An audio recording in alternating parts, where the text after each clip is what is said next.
Well, first of all, thank you for coming. But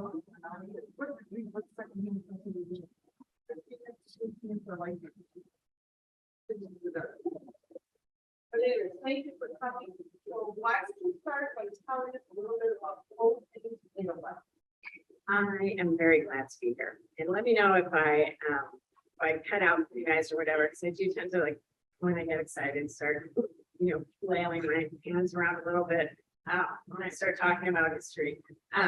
So yeah, Name Edelweiss is a book that I wrote when I ran into some research that I'd never heard of before, and I read about spies, a spy ring in Hollywood, and Nazi agents who were infiltrating German American groups in Los Angeles. And I thought, I've never heard of that. That can't be true. And I did a little more research and learned about this guy named Leon Lewis and how he saw what was going on with Adolf Hitler long before anyone else even knew his name. And he was worried, and he decided to do something about it. And when I realized that it was really a true story, I said, I need to write a book about this. So that's how I felt.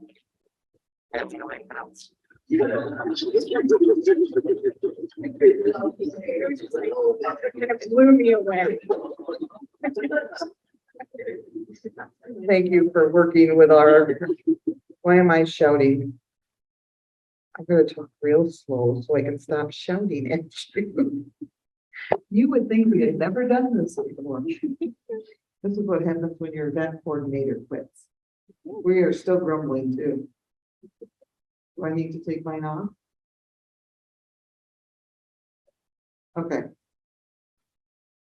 Good. And I want to ask before we go any further, how many people have read the Codename Edelweiss? Okay, so we're going to try to avoid spoilers. I'll do my best. And I get on a rabbit trail. Did yours quit now? I don't know. Is it No, it never is. So, okay, so you found this little thing about Hitler. So what made you go down that rabbit trail other than your brain exploding like that? Well, I've been researching and working on my earlier book, which is called In a Far Off Land, and that's set in 1933 in Hollywood. And I ran into this book called Hitler in Los Angeles. And I thought, well, like, I didn't know Hitler came to Los Angeles. That can't be true. So then I did that research and learned about Leon Lewis and his spy network. I called my agent and I said, hey, I think I have an idea for my next book. And she said, I told her about it. She was like, get writing now, do it. And I was like, that's all I needed. She was like, this is a great story. And the thing that was so neat about it is the story came together, not easily, I'll say. It was a lot of work. I'd never written a spy novel before. But there was so much in the true historical record that was just made for fiction, just made for storytelling. And so I got to take so many pieces of true history and work into the story that it was just really fun for somebody who loves history. And if you are here, historical fiction reader, love history too. I'm sure you can understand. So tell me, we all know that, Mr. Lewis, I'm forgetting his first name now, Leon. But anyway, it's true. He is an actual person. How many other people can you are true in the story? Can you tell us what you do with the plotline? I think I can, yes. So Leon Lewis is a Jewish lawyer.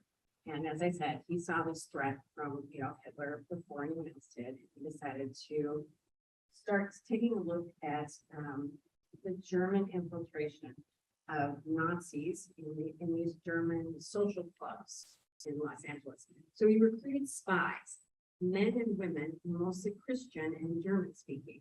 So the spies in Codename Edelweiss are based on the real accounts of his spies. He used women, especially a mother-daughter team called Grace and Sylvia Comfort. and they were stenographers and secretaries. And what they did is volunteer their services to these organizations. They took notes, they, typed letters, and basically were acted like they were Nazis, or at least that they were not against the Nazis. And then they took all that information and brought it to us. So the conference were a really big part of this operation for many years, and it was dangerous. Like, these people were not messing around. There were some threats against people's lives. A few of the agents were, physically, actually one of them died, but in real life. And then the men that he recruited were usually veterans of World War I, sometimes German speaking, but men that the Germans would trust, because veterans at that time were being treated very well by the Roosevelt administration. So they were kind of disgruntled. So he used them, and they infiltrated the groups. They pretended to be Nazis, Ku Klux Klan, all of those people that would be supporting the Nazi movement. So my spies are based on these stories of these real spies. And then there are the Finns, which are the Friends of New Germany. And that was a real organization. It was really run by Herman and Thekla Finn. I mean, I don't even have to make up people's names. They're already there. Anyway, so those are real people, and those guys would show up as our villains in the book. What else is really real in the book? Several more characters, one of whom is named Georg Geisling. And he was the German vice consul. So he was sent from Germany to the embassy in Los Angeles. And he's a really mysterious man in history and in the book. We never really know whose side he's on. And in the historical record, no one ever figured that out either, whether he was a Nazi or whether he was kind of on the side of Leon Lewis. So he's one of my favorite characters. So you will see him there also. Oh, well, that does help, because I kept trying to figure him out and I never did. Yeah. So how far into Hollywood and like the movies and stuff did they actually get? We owe a lot to Leon Lewis, because they really didn't accomplish much of their goal.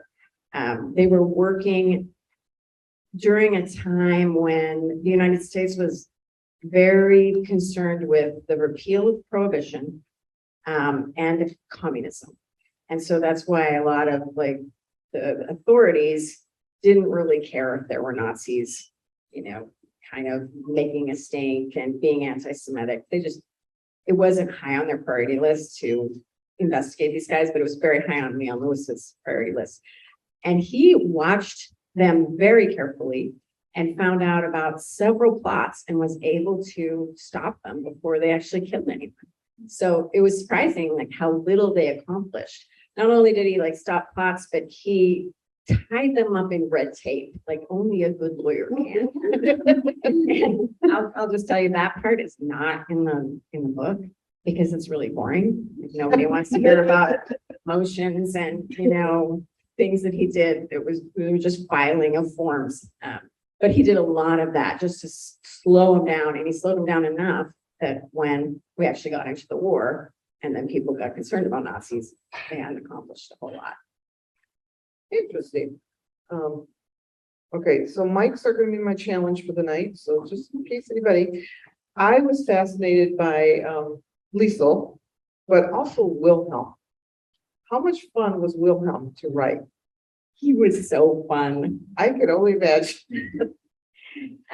He was really fun, and we're gonna try not to I spoil know. anything for anyone. I'll just tell you a little story about Wilhelm. I sent an arc of this book to the Pioneer Press, the paper in the Twin Cities, and the woman there who does the book reviews, she's a tough nut. she does not do your book unless she really wants to read it. And I bugged her because I wanted her to read this book. So she finally read it, and she also doesn't talk a whole lot. I send her like a whole long email about how I wanted to read the book. I get back three words like, send me an arc. Like, okay, thank you. and then, 3 weeks later, I'm like, did you read the book? What'd you think about it? And she's like, I'll see, just like very curt. So finally, she did a beautiful review and write up in the Pioneer Press on the Sunday paper, which was nice, the big picture of the cover and everything. And the next day I sent her a thank you. I'm like, thank you, Marianne, for reviewing the book. And she wrote back, I liked it. I'm a little in love with 13. That was it. This was like 7 words. I'm like, yes. So yeah, I think he's just a guy that, was trying to do what's right. And he's got all kinds of baggage. He's got a lot of regrets. But what I love about him is that he sees like the Nazis radicalizing these young men. And he's not angry at the boys. He wants to give them a second chance. He wants to help them. He wants to turn them around. And I think a lot of times when we look at, kids or, young men or whatever that are going in the wrong direction, we're just like, angry with them or judging them. And he was just like, no, I've been there. I know what they're thinking. I want to turn them around. I want to give them another chance. So he really works hard on that. And so that's what I just love about him. He's a softie. Yes, yes. There's a part, and I won't. And he loves dogs. There's a part I won't tell you about, but it's And it'll make you cry. So, which is always good in the book. So you blend fact and fiction brilliantly, because you could read that book as if it's a history book, but you can read that book obviously as a fiction book. So how do you do that? This story actually made that pretty easy because it gave me like lots and lots of action-packed kind of things that actually happened. And so that made it a little bit easier because I'd be like, oh, something exciting needs to happen here. It's like, ooh, here we go. Liesel's suspected of, being a spy, and she needs to do something about it. And that happened also to Sylvia Comfort, and she had to like pretend to be arrested in order to look more Nazi-ish.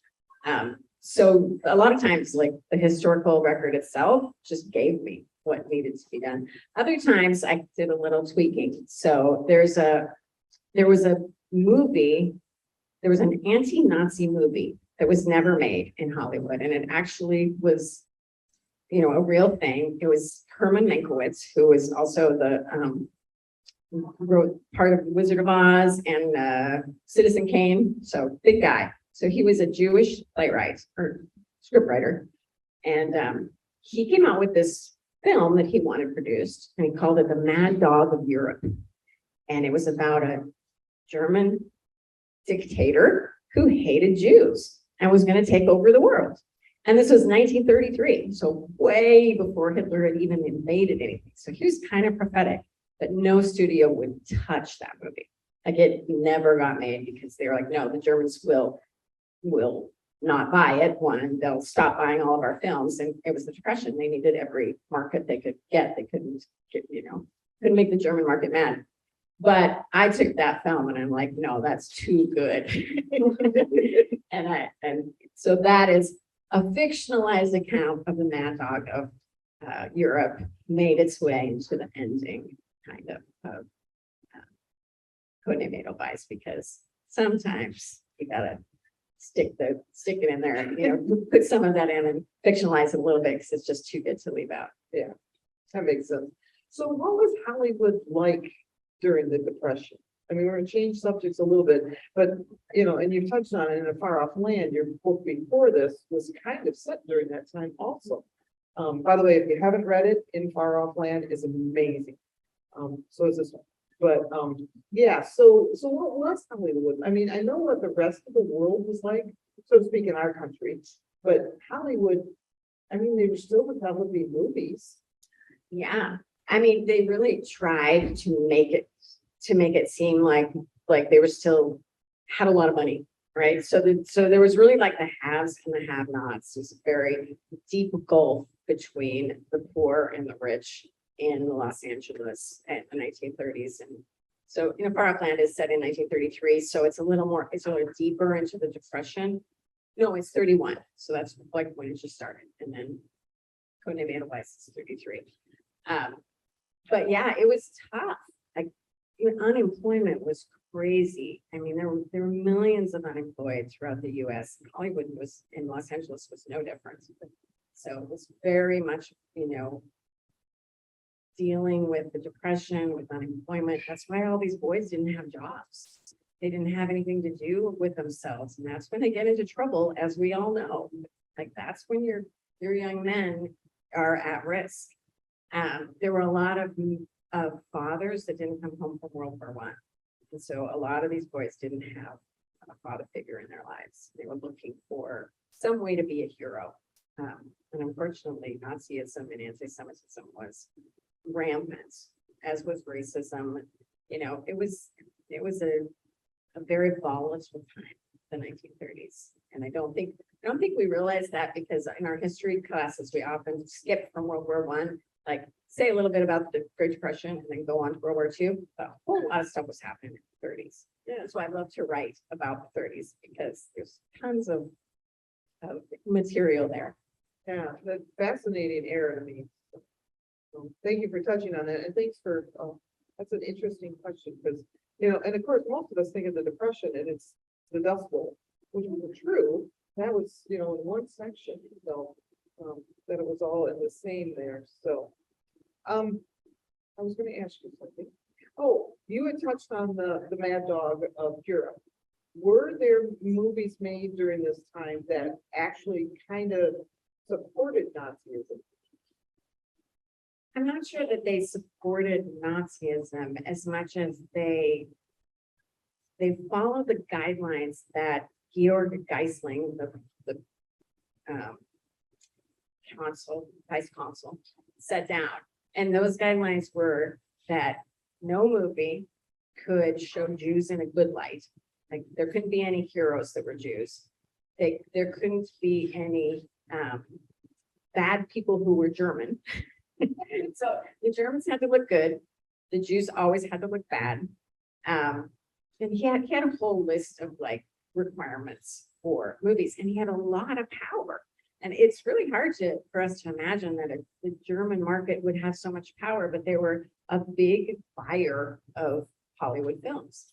And the studio heads were all Jewish, but they still did this. They still did exactly what Geisling said, because they were struggling financially and they couldn't afford to alienate the German market, because it was a big market. But also they didn't want to look Jewish. Like, they didn't want people to, you know, think of them as Jews and say, you know, like, oh, they're reacting or they're complaining, or, you know, whatever, all the stereotypes that people had for Jewish people in those days. So, yeah, they were just kind of sanitized all the films. I think it's kind of how to say it. That's interesting, because I would not have thought of the German market being that big. Because, you know, they were not only recovering or starting the Depression, but they were still really seriously recovering from World War I at that time. That's interesting. Huh. Oh, I know. So I love finding out things, by the way. Sorry for the rabbit trails. So one of the questions I did want to ask you, though, is this is a spy novel. This is very, very different for you, even though you have written several different genres, being biblical, but also being historical. So, which is, you know, so what is it more challenging to write something like this, or even like the two biblical ones you did, the Two and the Thief? I think I like to make my life difficult. Because first of all, I decided, having never written anything ever, that I was going to write a biblical novel, which at the time was not, let's just say, in high demand. And then I went on to write 3 biblical novels. So that was The Well, The Tomb, The Well, The Thief, and The Tomb. And they're all very good. And I loved writing books. Then I'm like, oh, I think I'll try something new. I know everything about biblical, so why not just write another book so I don't have to do more research? No, I'm going to research an entirely new era, which is 1933 Los Angeles. But I wanted to write the story of the prodigal son, and I wanted to set it in 1933 Los Angeles. And hey, let's make it a murder mystery because I've never done that either. So that was in a far off land. I was like, oh, okay. So then, then I saw this stuff about, the Hitler in Hollywood. I'm like, oh, that's a spy novel. I've never written a spy novel either. Let's try that. It's an entirely new thing. Now I guess that's why there's usually 2 years, at least 2 years between each of my books, because I can't seem to stay on the thing that I've already learned. But I want to try something new. So who knows what's next? Okay. Maybe a thriller. I don't know, because it's space fantasy. Fantasy. I think I'll always stick with historical fiction, but I do kind of like trying new things and starting. I'm kind of okay with both. So tell us a little bit of your research process. Because again, like you said, you've done 3 very different genres, even though the 2 are historical. What is that process for you? Well, my librarian knows me very well because I go in and ask her for a lot of books, and she has to order them for me, and then they all come in a big pile, and she's like, do you want all of these? Like, yeah, I want all of them. I might have to renew it. In a box. So I do start out with books usually because I feel like you find more information by chance in a book than you do, what you're looking for. So I start with that and get a really good overview of what's going on in the world, at the time. And for biblical, that's entirely different, right, than 1930s Hollywood. But it's still kind of the same process, just a general reading. And I love to read. So like, it's not that tough. And then, I start outlining and then like researching specific things. And what was fun about In a Far Off Land is that even though I started out with this like a secondary source, which was Stephen Ross's book, Hitler in Los Angeles, there is a massive amount of primary sources available at the Northridge Library in California. And they have all of Leon Lewis's everything that he collected from the Nazis, like all of his papers, plus a bunch of stuff from the Friends of New Germany, like the flyers and horrible things that they were sending out. They're all archived there, but it was COVID. So even though my greatest dream is to go and look at primary sources with the little white gloves on and like go through them, and I didn't get to do that. I had to do it digitally, but they were really great about providing digital sources. So that was fine too. That's a bummer. No, you mentioned it was digital. Is it something we can do, or do you have to belong to that library? Yeah, no, you can find it all. In fact, if you go onto my website, there's a little tab on my website that says historical sources, and there's links to all of that stuff. Yeah. Because people have asked me about it so much. And eventually there will also be stuff up there about my biblical research, because that's another question I get a lot. Is where do you get your biblical research? And there's it's that. Because I have The Bible. You're not funny. It is, but because your stories, the 3 you wrote, really, for me, I don't know if anybody else has read them. Okay, they turn the Bible stories a little bit on their heads. So besides the Bible, where did you get that research from? It's so long ago. Okay. But I mean, in fact, I do have it all. And I've kept, records of all of my research because I knew this question was coming up. There's great biblical resources and a lot of stuff that I get from like maps and archaeology, because I think is the closest you're going to get to primary sources outside of, the very few primary sources we have outside the Bible. So I'll get those up on the website. Okay, good, because that interests me when not many years ago, a few years ago when I read those, that it was one of those, Bible stories that are told differently make me go back to the Bible and read it, and then go, wow. So I'm glad you brought it up. So tell us about your writing process. Are you one of these that do all the research first and then write, or do you do a mixture of both?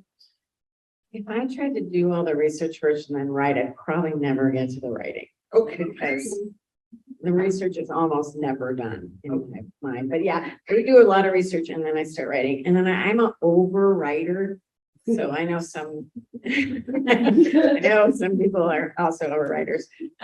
So I write way more than could possibly be in the book. And then I just cut and edit. So my first draft usually, most publishers want a historical fiction novel between 90 and 100,000 words, 90,000 to 100,000. My rough drafts are usually about 140. And so that's really a lot. And then I just cut, and then my editor cuts more. But when I sent in Codename Edelweiss to my editor at Tyndall, it was at 120,000. I thought, well, I don't know where to cut, so she's just gonna have to tell me. And she sent it back to me, and I'm looking through the editorial notes, and I'm like, well, where are we cutting? And she said, we can't find anything to cut. Like, it's just gonna be a big book. I was kind of okay with that. Yes. Oh, I was so okay with it. I grew up reading Michener. I think Oh, a big yeah. book is awesome. I agree. The bigger the book, the better. Well, it's gotta be good too. But, we didn't really have that problem here. So, so for you, what is the hardest part about writing and what is the easiest part? That's a tough question. I think the hardest part is really getting to know my characters, because for a long time in the writing process, I don't know them. They're kind of flat to me and they don't come alive until maybe my third pass through, my rough draft, maybe my third attempt, when I finally get a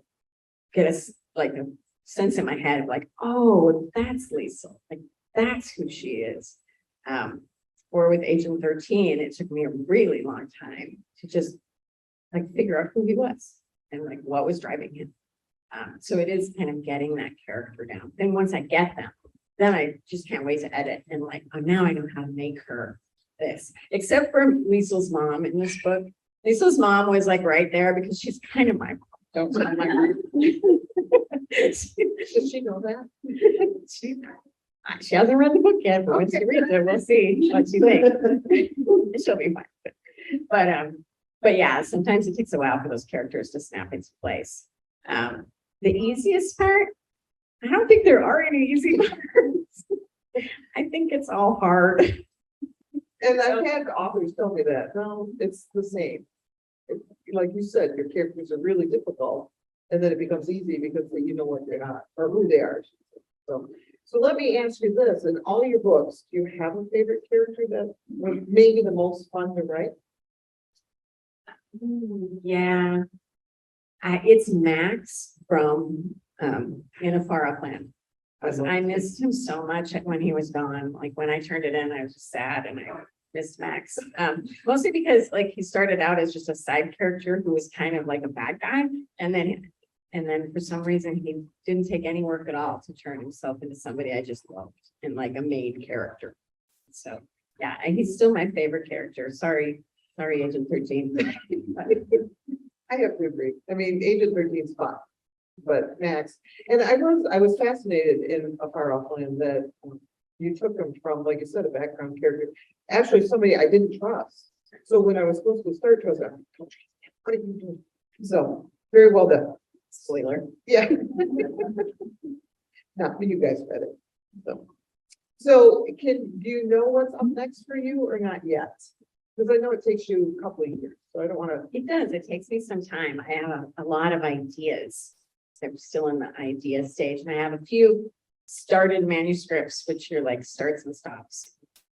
But what I'm doing is looking for that same kind of story where it's a piece of history that people don't know very well or that is surprising, and that I can really take, the true story and work it into something that's compelling fiction with characters that we love, all that. So that's kind of what I'm waiting for.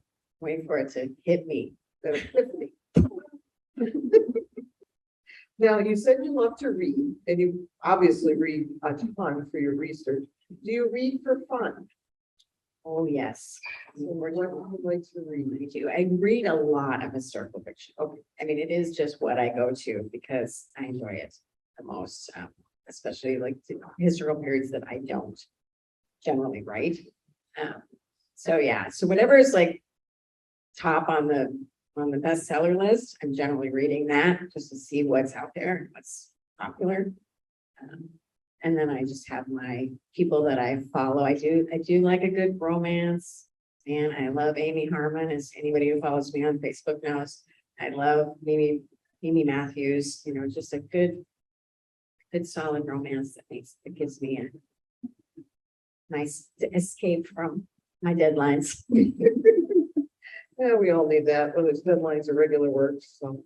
So does anybody out here, I mean, I think I've asked all my questions, I mean, I have a few more I can ask, but, does anybody out here have a question?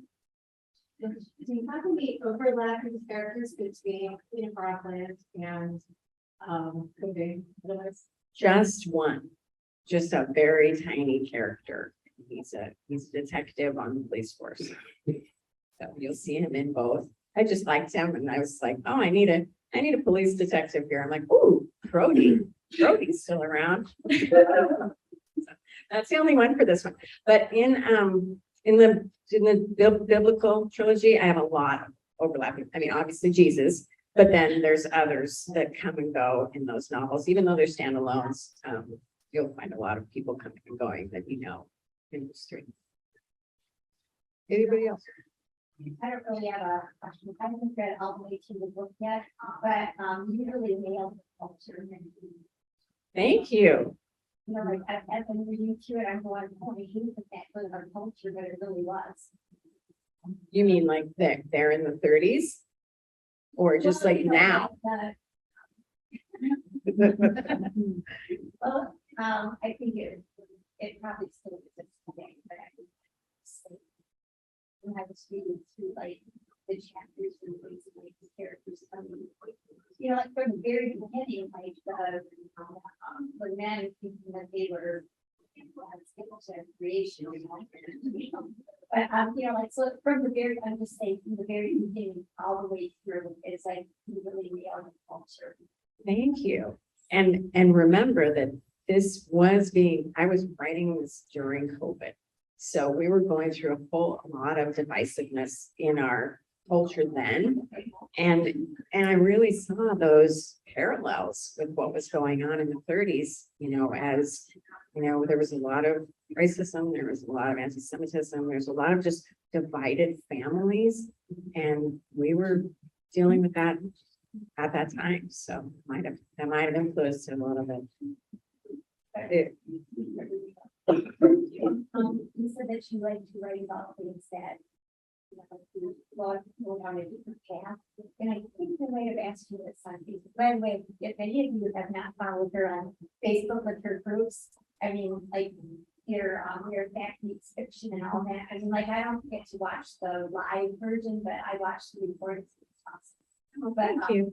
But you know, like when we took that trip with your daughter, and I think I asked you, are you gonna write a novel about this? And I kind of got the feeling that you were thinking that this one was for fun, but maybe not really write about it, but I don't know, if you just said you like to write about things that, well, I already know this, why do I do something different? But I do. And I think anything that you're doing in your life, when you're a writer, for any of you guys who write, it's all going to influence your writing. Like the people that you meet when you're traveling, the places that you see, you know, all those experiences, they'll influence just how you think about things and then how you come up with dangerous situations or like, you know, all kinds of, you know, plot points or whatever that you find in your book. So yeah, I mean, I might not write about Cambodia, but I'm sure some of those experiences will find their way into my future novels.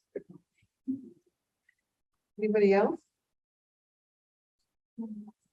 So you said you outline once you've done some of your research, then are you a strict plotter and start up from the beginning and then go all the way to the end? Or do you just kind of whatever as you go through a review or whatever, and the scene pops out into your head, and it's in the middle?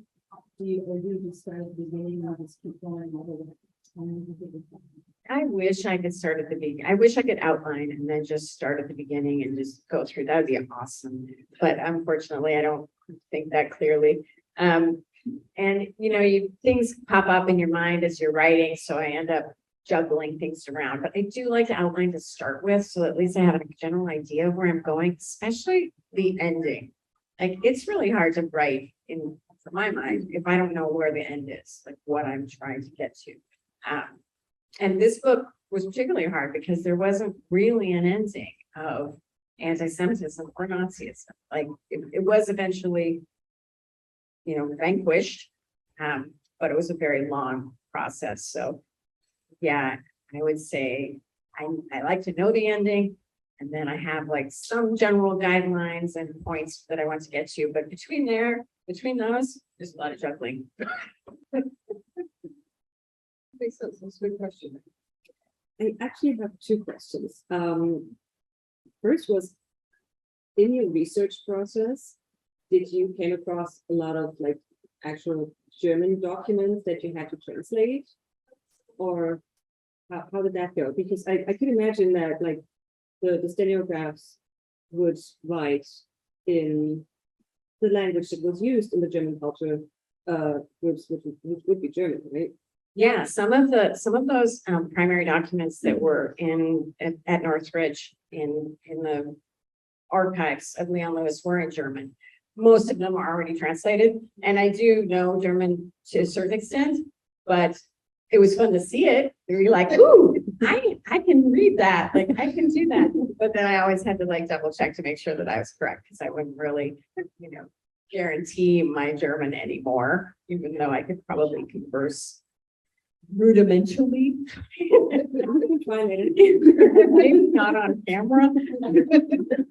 But yeah, it was neat to see that they used it. Although, the German American communities, they did try to do a lot in English because they were trying to, it was very important to them to be seen as Americans. So most stuff was translated, but just like the little flyers that's, were like, Deutsche Fest in Hindenburg Park. And that would be in German. Like, oh, cool. So yeah, there was quite a bit of it. You speak German, huh? I am German. Ooh. I'm not a scholar. We need to. Part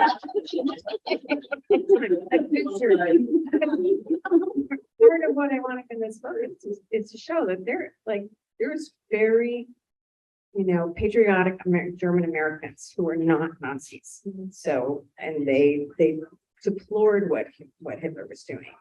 And we need to remember that. Did you have a second question? Yeah, so how far back in history would you go to consider it like a historical fiction novel? Historical fiction. Yeah. I have heard, and you might know it better than I, that it goes back to the Vietnam War. I think anything Vietnam War before is considered historical fiction. But I have seen some things set in the 80s that are considered historical fiction. I know. And for me, it's like, that's not historical fiction. That's not right. So I don't like I that. remember, and it can't be history. Actually, the rule of thumb for fiction and historical is 50 years old or older. So that's the rule of thumb. Now, I have to agree, that is not that long ago. It gets younger every year. I'm historical fiction. So, no, not every publication will apply that. Sometimes they go longer, but most of the time that's what they ask for. They do 50 or consider it historical. I know. Is there any other questions? I have a hard question. Oh, good. Well, I'm just thinking, because we've talked about the book so much, and Wendy and I were talking at dinner when you walked away about the way faith comes into the book, because it's minimal. But I'm curious, like from that faith perspective, what's the message you want people to take away from the book?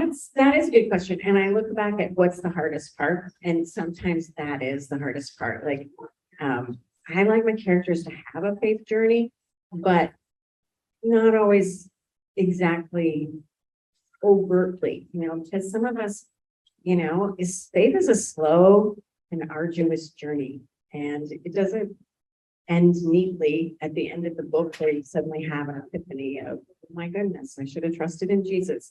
It's often just a slow process. And I think that's what was happening with Liesel and with Agent 13 in this book too. They were just trying to ask themselves, they were asking themselves frequently, like, why is God allowing this? Why does God allow evil? And I think whenever we have World War II, especially World War II books, when there was so much evil, or any war book for that matter, that is that main question. Why does God allow such evil to seemingly, flourish in these people and to spread through the world? And that's kind of what the big question was, the faith question in that book. And I guess that's that. And Liesel had to answer it for herself. She had to answer it for her children. 13 had to answer it best he could. And I kind of like how they worked through it, because we all kind of have to work through those answers.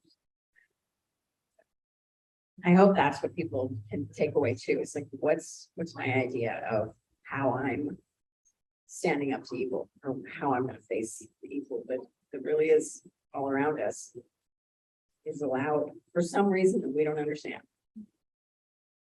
All right, and now a question about how all these lovely people can stay in touch with you. Yes, thank you. You can follow me on Facebook, which I do try to have fun on Facebook and on Instagram. Instagram's a little more of like my cats and my things I stamp pictures of, family things. And Facebook, I'll do a little more about books and writing. But also my website, StephanieLandsem.com, has a lot of information on it about the historical research, lots of extra stories and things that you can sign up for, like to get your inbox. There's an extra story for Far Off Land. A little bit about Max's background. That I had to write a little more about Max. And all those things are at StephanieLandsem.com. So that is where you can get me. And if you have your little seed packet, you guys can take the quiz on what's your spy name and let me know on Facebook and be in our book club. It's called, what's it called? The Code Name Edelweiss Special Agent Book Club. The longest name. But we are doing like some extra stuff there, talking about the book, doing some quizzes, fun things. Yeah. I live in Stillwater, Minnesota. So I came here to visit my friend Becky and see you guys. And I'm so glad I did, because it's my first trip to Michigan ever. Really? Yeah. I've just never been here. Well, you know that was all the cloudy snow. We're coming back. I'm going home and I'm bringing my family back in the summertime. That is a good time to know. Yeah. They come to West Michigan. West.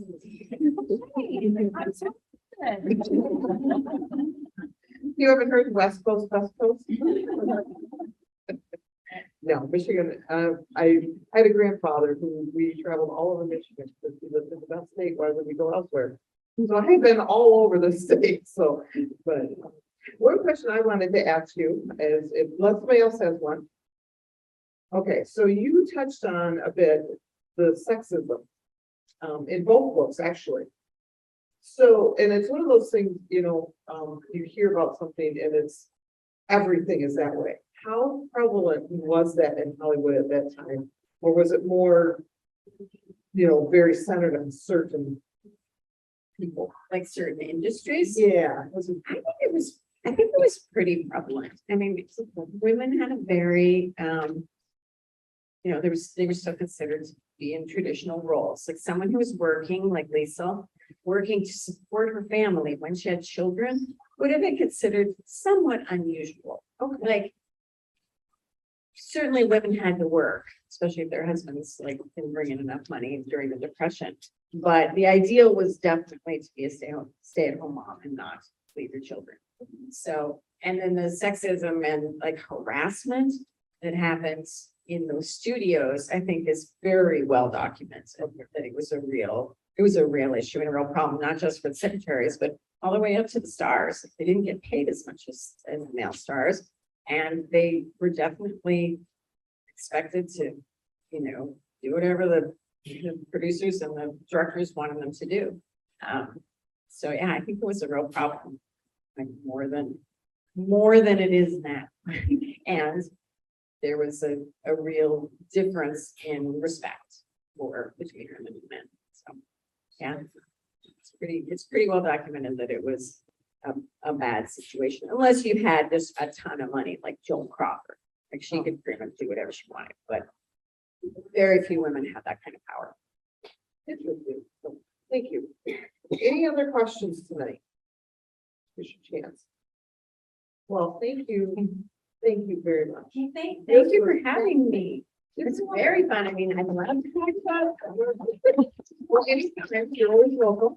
So, you're gonna give us just a couple seconds and we will get Stephanie set up on that high top little round table over there. And she will be glad to talk to you and sign all your books. So, Yes, thank you, you guys. It's always nice to have a month on things.